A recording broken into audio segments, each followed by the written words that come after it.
करोड़ों की मैंने ज़रूरत है पैसे की, तो केंद्र सरकार से मैंने उसके लिए भी फाइल मूव कराया है। उसका एस्टीमेट बन के रक्षा मंत्रालय के दानापुर कैंट से जा चुका है, वो स्वीकृत होगा। तब तक मैंने ये प्रपोजल दिया केंद्र सरकार को कि मैं अपने मद से 30 लाख रुपए देकर इसका पिलरिंग की व्यवस्था करके बाउंड्री को चिन्हित कर दूंगा। आप लोग सीमांकन कर दिए। बड़ा प्रयास है किसी को उजाड़ना नहीं पड़े, थोड़ा बहुत कहीं किसी को हो सकता है तो उसमें जो हमारे गरीब भूमिहीन लोग हैं उनके लिए प्रशासन, बिहार सरकार जिला प्रशासन को आदेश दी है कि आप जगह चिन्हित कीजिए और उनकी वैकल्पिक व्यवस्था कीजिए। इसलिए जो भूमिहीन है, गरीब हैं, उनकी वैकल्पिक व्यवस्था की जाएगी, उनको उजाड़ा नहीं जाएगा।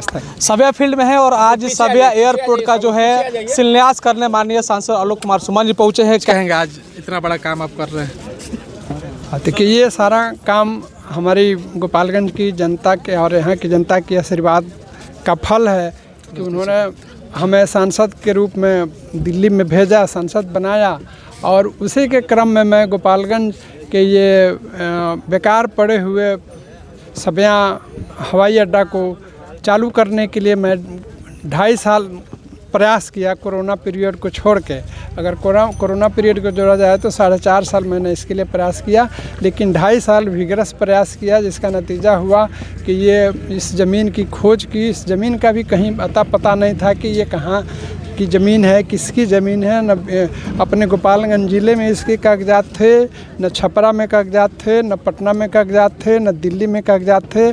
ये तरह तरह का तरीका अपनाकर सरकार से आरटीआई का सहारा लेकर, संसद में सवाल उठाकर, लेटर लिखकर, मिलकर मैं उसके प्रयास करते रहा। तो वो अंत में केंद्र सरकार ने ज़मीन की तलाश शुरू की तो पता चला कि ये इसकी पेपर कलकत्ता में मिली। कलकत्ता में जब मिली तो वो ये हुआ चिन्हित कि हाँ, ये रक्षा मंत्रालय की संपत्ति है। फिर रक्षा मंत्रालय से मैंने डिमांड किया, इसको उड़ान योजना में शामिल हुआ। उड़ान योजना में शामिल हुआ एक ये केंद्र सरकार की योजना है आरसीएस के तहत। आरसीएस माने रीजनल कनेक्टिविटी स्कीम, मतलब क्षेत्रीय संपर्क योजना के तहत ये है उड़ान योजना, उड़े देश का आम नागरिक, जिसके तहत ही एयरपोर्ट स्वीकृत हुआ है। और बिहार में ये पहला एयरपोर्ट है जो स्वीकृत हुआ है। वैसे बहुत सारे एयरपोर्ट के बहुत सारे माननीय लोग डिमांड कर रहे हैं, लेकिन इत्तेफाक से और लोगों को स्वीकृति नहीं मिली, लेकिन हम लोग गोपालगंज को स्वीकृति मिली। और ये हमारे गोपालगंज की जनता के आशीर्वाद का फल है कि स्वीकृति मिली। और उसी के क्रम में क्रमशः आगे प्रक्रिया करते हुए इसकी बाउंड्री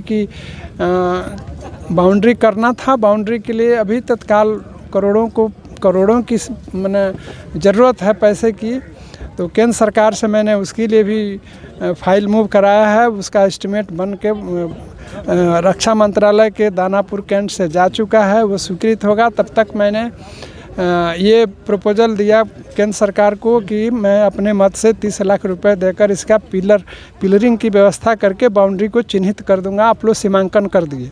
सरकार ने सीमांकन कर दिया और उसी सीमांकन के आधार पर 700 पिलर के द्वारा इसको चिन्हित किया जा रहा है। इसके बाद बाउंड्री होगी और ये चिन्हित करने का ये मकसद ये था कि ये दिखे कि हाँ, इतनी जगह है, ताकि जब सरकार बिडिंग करेगी तो एयरलाइंस आके देखती हैं। इसके पहले एयरलाइंस आके 2 बार बिडिंग हुआ, किसी ने बिडिंग डाला नहीं, इसलिए कि यहाँ एयरपोर्ट जैसी कोई जगह ही नहीं दिखती थी, एक छोटे से फील्ड के रूप में दिखाई देता था। तो अभी 200 एकड़ चिन्हित करके ये सीमांकन हुआ है और पिलरिंग हो रही है। अब इसके बाद प्रक्रिया बची है कि बिडिंग होगा, सरकार बिडिंग निकालेगी, एयरलाइंस बिडिंग डालेंगी। जैसे कोई भी एक एयरलाइंस बिडिंग डाल देंगी, सरकार द्वारा इसमें काम चालू हो जाएगा। लोगों में एक तरफ खुशी है, एक तरफ लोग डरे हुए हैं कि आखिर में हम लोग जो भी लोग बसे हुए इस फील्ड में, उन लोगों का हम लोग का जो घर है उजाड़ दिया जाएगा, उसके लिए आप नहीं देखिए, इसमें ये अतिक्रमण, ये तो 478 एकड़ ज़मीन है जी, चिन्हे हुआ अभी 400 है तो 600 एकड़, लेकिन 478 एकड़ का पेपर मिल चुका है। लेकिन लोगों को उजाड़ना नहीं पड़े, इसलिए 280 एकड़ ज़मीन को ही लेकर अभी हम लोग घेर के और उस एयरपोर्ट का काम चालू करने का प्रयास कर रहे हैं।